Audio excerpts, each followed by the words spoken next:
L'équipe, re-bienvenue dans cette deuxième partie parce que cette fois-ci, on a fait le récapitulatif sur Elbaf, toutes les informations données dans les précédents scans. Donc cette fois-ci, on va directement basculer tout simplement vers les théories, les gars. J'ai recueilli toutes les théories qu'on a faites et du coup, d'autres théories potentielles qui, eux aussi, sont présentes dans l'univers de One Piece. Donc voilà, on va décortiquer tout ça. On va faire en sorte que, voilà, on ait le maximum d'informations sur cet arc et potentiellement sur ce qui va se passer dans cet arc. Donc voilà, on va faire des prédictions. J'espère que ça va se passer comme ça. Ça a l'air tellement bien. Première chose sur lesquelles on va parler, on va faire comme dans l'autre vidéo. On va commencer par Loki. Pourquoi ? Parce que autour de Loki se profile énormément de théories légendaires que j'adore parce que elles sont vraiment lourdes. Nous, on en a fait 2 et c'est principalement d'elles qu'on va parler. Et si j'ai le temps, j'en parlerai d'autres. Mais il y a vraiment beaucoup de théories sur Elbaf, donc je sais pas. Je crois qu'on va se concentrer sur les théories de la chaîne parce que voilà, il y a une réact à faire juste après et on pourra justement aborder les théories des autres, donc du monde entier, on va dire ça comme ça.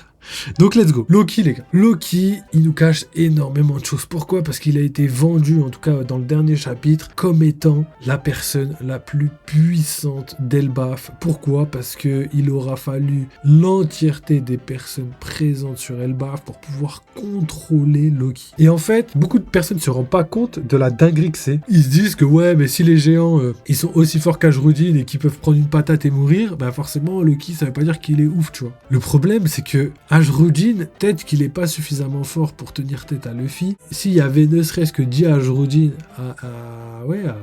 à Dressrosa, je pense que ça aurait été beaucoup plus compliqué, tu vois. Et en plus, c'était pas les mêmes niveaux de maîtrise de haki, etc., etc. Donc Luffy était bien plus faible. C'est pas comme si c'était non plus quelqu'un de respecté comme aujourd'hui, tu vois. Et là, le délire, c'est que Loki, lui, il a réussi à surmonter tout ça, mais non seulement il y en avait des millions des personnes comme ça, enfin des millions, j'abuse peut-être un peu, mais il y avait des milliers de géants sur l'île, et franchement, quand t'as un millier de quelque chose, peu importe la puissance qu'il a, c'est beaucoup, et c'est vraiment galère, tu vois. Donc, oubliez pas que Elbaf est le pays le plus puissant du monde.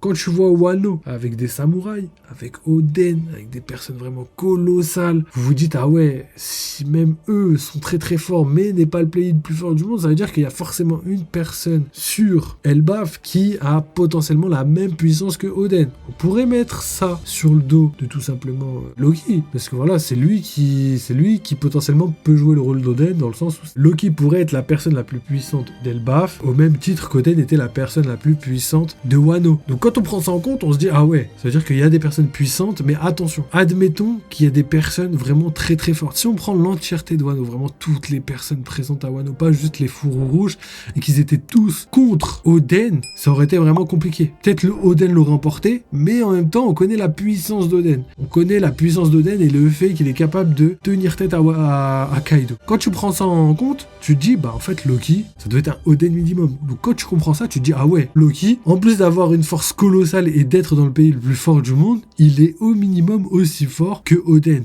Pourquoi ? Parce que voilà, dans la logique des choses, dans les intitulés, il faut absolument que ce soit un petit peu mieux que Wano en termes de puissance. Et en plus de ça, on a vu quelque chose, c'est que Dory et Brogy ont une prime de quasiment 2 milliards, donc 1,8 milliard chacun. Donc quand tu sais que 2, avec leur puissance, avec leur haki, etc., ils valent 1,8 milliard. C'est quasiment Crocodile, tu vois. Et Crocodile, on sait que c'est une des personnes, c'est Jack, tu vois, une des 3 calamités de Kaido, tu vois. Donc quand tu comprends ça, tu te dis, ah ouais, ça veut dire que sur Elbaf, il y a des personnes aussi fortes que ça. Et quand tu réunis toutes ces personnes, et que tu en fais un condensé avec toutes les autres, et ben, t'attaques Loki, et tu te rends compte que Loki est quasiment égal à toutes ces personnes-là, à combien s'élève la prime de Loki. Vous voyez, tu vois. C'est à partir de ça que je me dis que Loki pourrait être vraiment colossal. Et du coup, sur la chaîne a émergé 2 théories. Première théorie, c'est, je pense, la plus probable. C'est pas celle que j'avais faite il y a vraiment longtemps. C'est plutôt celle qui est la plus récente, mais en même temps, celle que j'affectionne le plus au niveau du scénario, parce que ça pourrait être vraiment cool. Tout simplement, on pourrait imaginer que Loki, c'était un empereur déchu. Pourquoi ? Parce qu'en fait, au niveau de sa puissance, au niveau de son chara design, au niveau de sa présentation, il pourrait être considéré comme un empereur.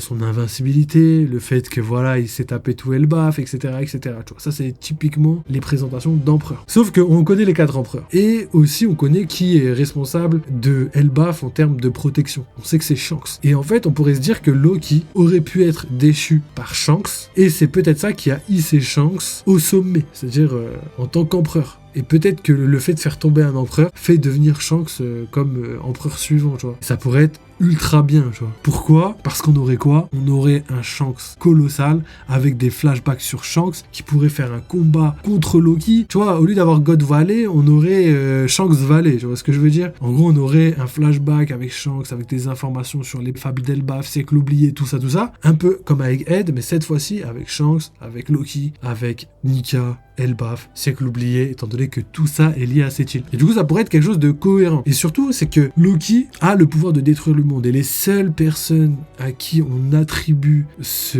type de pouvoir, c'est vraiment soit les Armantiques, soit les empereurs, comme Barbe Blanche à Marineford. Donc, quand on comprend ça, on se dit, ah ouais, c'est vraiment des intitulés. Si on comprend la mécanique et que c'est fidèle à ce qui a été dit dans le manga, on peut très facilement imaginer qu'il a minimum le pouvoir d'un des deux. Et c'est là où on va basculer sur la deuxième théorie par rapport à Loki, c'est le fait que ça pourrait être une arme antique. Pourquoi ? Parce que j'ai théorisé il y a tellement longtemps, les gars, il y a vraiment tellement longtemps, je crois il y a 2 ans, c'est disponible sur la chaîne depuis vraiment longtemps. Vous allez dans la playlist, tiens, je vous la mettrai en haut à droite, parce que dans cette playlist, c'est les théories oubliées, les théories anciennes, je crois que je vous ai dit comme ça, que là, le format correspondait pas à ce qu'on fait maintenant sur la chaîne, on a glow up.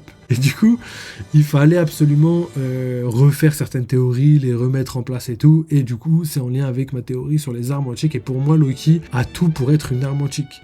Pour être lié aux armes antiques ou être une arme antique, il faut avoir un pays non affilié au gouvernement mondial et en même temps qui possède des poneglyphes et un lien étroit avec Joy Boy. Et ben tout simplement, quand on va sur l'île des hommes poissons, on a Shirahoshi, la lettre de Joy Boy avec l'ancien Poséidon, les poneglyphes, la non-affiliation au gouvernement mondial. Bon, là en ce moment ils sont affiliés, mais c'est récent, c'est pas quelque chose d'ancestral, comme par exemple les autres 20 pays fondateurs. Et là, tu comprends assez facilement que au final, ça rentre dans la catégorie. Deuxième arme antique qu'on connaît, c'est Pluton, qui est censé être sous Wano. Et là, c'est la même chose. Lien avec Joy Boy, etc. Parce que voilà, les poneglyphes ont été créés là-bas, potentiellement un lien avec les G, etc., etc. Vous comprenez assez facilement que c'est encore une fois au siècle oublié, parce que voilà, Wano était lié à Joy Boy via les poneglyphes, via énormément de choses. Donc ça, c'est la deuxième chose. Et troisième pays qui prend en compte toutes ces caractéristiques, c'est Elbaf, non affilié au gouvernement mondial, un lien étroit avec Nika, donc potentiellement Joy Boy, peut-être qu'on va trouver des poneglyphes, mais en tout cas, il y a le savoir de l'humanité, il y a les géants qui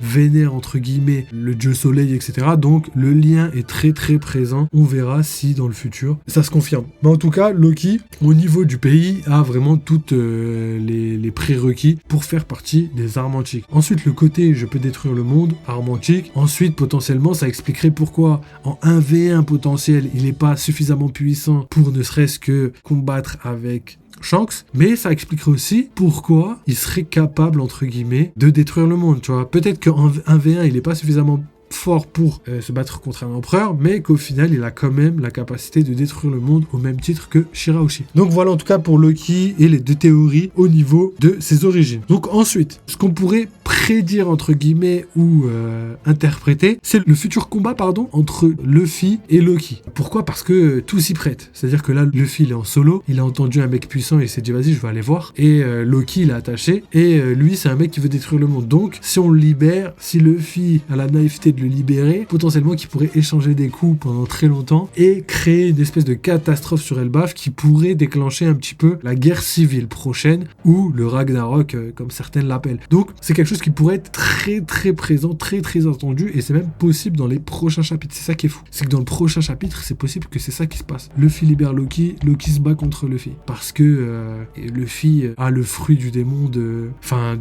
Nika tout simplement, et potentiellement que lui il va être dégoûté et que lui quand il va enlever ses bandages il va reconnaître Luffy et il va être dégoûté. Bon après Luffy s'est quand même présenté, donc ça se trouve que il le connaît d'une certaine manière, ou peut-être qu'il a juste besoin de voir Nika pour comprendre que Luffy C'est soit son ennemi, soit son allié, vous avez capté. Donc on continue, combat qui pourrait arriver très prochainement. Là cette fois-ci on va parler de l'épée géante et des titans de Thriller Bark. Donc qu'est-ce qui lie les deux? Tout simplement cette épée géante, comme je l'ai dit dans la précédente vidéo, c'est tout simplement une épée qui fait entre 10, moi je dirais plutôt 20 km, mais qui pourrait aller même jusqu'à 100 km en fonction de la taille de l'arbre, en fonction de ce que vous voulez. 100 km ça fait beaucoup. Moi personnellement je me base sur 20 km. C'est vraiment la taille parfaite je pense, parce que c'est une taille qui est aussi grande que Zunesha qui fait 30 km, et les démons de l'île de Thriller Bark, pardon, eux font, je crois, pas loin de 70 km parce qu'ils peuvent marcher dans les fonds marins, et si tu prends leurs pieds plus la hauteur, c'est gigantesque. Donc voilà, tout ça pour vous dire que c'est monstrueux. La taille du bail est monstrueuse. Et du coup, je pense sincèrement que cette épée, elle n'a pas été mise ici au hasard pour rien du tout. Ça me fait étroitement penser à Onigashima. Pourquoi? Parce que Onigashima, on avait vu une épée plantée de la même taille avec un crâne d'un titan mort, tu vois. Et je les appelle les titans et pas les Oni parce que pour moi, c'est deux choses différentes. On a les Oni. Les Oni, c'est les Oz et Little Oz, tu vois. Et ces deux personnages, ils font à peu près 70 mètres. Un géant, on est plus dans les 20-22 mètres. Tu vois. Donc c'est gigantesque, mais il y a quand même une taille de malade, tu vois. Un Oz, c'est 3 fois et demi un géant lambda. Donc quand tu comprends le guide des tailles, entre guillemets, tu comprends que Onigashima, ça peut pas être un Oz, tu vois. Et d'ailleurs, les Numbers qui sont Onigashima font la taille de Oz. Donc vous avez vu comment ils peuvent marcher tranquillement dans le crâne et tout, ils sont pas à l'étroit. Donc ça veut dire que la grosse tête qu'on a vue, on peut croire que c'est un Oz ancestral qui est beaucoup plus grand, ou sinon les Oz, ils sont comme les homards, ils vieillissent pas, ils meurent pas, mais ils deviennent de plus en plus gros. En tout cas, tout ça pour dire que finalement, ce qui pourrait être réel, c'est que la tête appartient à un titan et que ce titan potentiellement pouvait manier des épées gigantesques comme celles qu'on a vues à Elbaf, ou que ces titans sont pas totalement morts et qu'il en reste quelques-uns dans le triangle de Florian, alias Thriller Bark, la brume, etc., etc. Parce que justement, ça correspond au niveau des tailles. On a les épées. Là, d'ailleurs, le crâne de Onigashima fait environ 700 mètres, je crois, entre 700 et 900, parce que je suis plus sûr, mais en tout cas, quasiment 1 km. Et ça, c'est fou, parce que voilà, ça correspond au reste. Si la tête fait 1 km, on peut imaginer que le reste du corps fait à peu près 10 km, 20 km, qui pourrait même aller peut-être potentiellement plus, tu vois. Mais tout ça pour vous dire que quand on comprend ça, on voit que les géants font 20 mètres, les Oz 70 mètres. Et là, on pourrait avoir du coup des géants titanesques de 10 km et d'autres géants titanesques de 70 km. On va dire des tailles qui pourraient être utilisées dans l'univers de One Piece. En tout cas, c'est juste pour vous montrer qu'il n'y a pas vraiment de limite de taille dans One Piece, même si vous le saviez déjà. On a vraiment des personnages, même des épées, etc., des choses qui témoignent un petit peu de ce qui aurait pu se passer pendant le siècle oublié. Donc voilà, tout ça pour vous dire que vraiment, gardez bien en tête que les titans pourraient exister et potentiellement que la guerre du siècle oublié renfermerait, une guerre de titans, tout simplement. Je pense que c'est pas quelque chose d'impossible étant donné qu'on l'a déjà vu un petit peu dans la culture japonaise. Je pense à la vallée du vent de Miyazaki qui relate un petit peu cette histoire qui ressemble étroitement, même si franchement c'est quand même bien différent. Donc voilà les gars, en tout cas pour ça. Donc voilà les gars, merci d'avoir regardé, mais c'est terminé pour cette première partie. Je vous mets la partie de juste en haut à droite, comme ça vous pouvez basculer directement. Sinon, si jamais vous voulez soutenir la chaîne comme d'habitude, le petit like, le petit follow, le petit commentaire, vous avez accès à Twitter et Discord si jamais vous voulez des infos supplémentaires ou même discuter avec la commu, n'hésitez pas les gars. Et sinon, il y a les petites souscriptions, que ce soit pour YouTube ou pour Twitch. Voilà, si vous voulez participer au développement financier les gars, n'hésitez pas, ça nous aide énormément et en plus vous avez accès à pas mal de trucs assez sympathiques. Donc voilà les gars, merci d'avoir regardé cette vidéo encore une fois. Vive les jeux vidéo, vive One Piece, et à très vite.